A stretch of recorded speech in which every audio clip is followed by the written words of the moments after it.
حامدا ومصليا ومسلما عما بعد। প্রিয় দর্শক, আজকে যে বিষয়ে আমরা আলোচনা করব তা হলো স্ত্রী সহবাসের সময় বা মিলনের সময় কোন দোয়াটা পড়তে হয় এবং এই দোয়ার ফজিলত অনেক। যদি কোনো ব্যক্তি স্ত্রী সহবাসের সময় এই দোয়াটা পড়ে তো আল্লাহ রাব্বুল আলামিন তাকে যে রিজিক দান করবেন, অর্থাৎ এখানে রিজিক দ্বারা উদ্দেশ্য হলো সন্তান।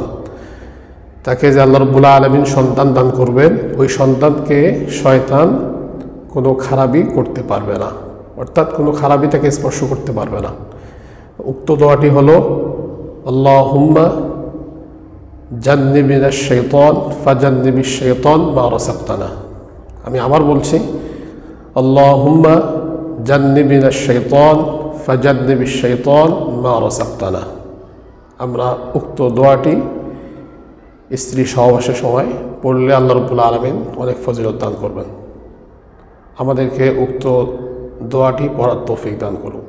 ওয়া আখিরু দাওয়ানা আনিল হামদুলিল্লাহি রাব্বিল আলামিন।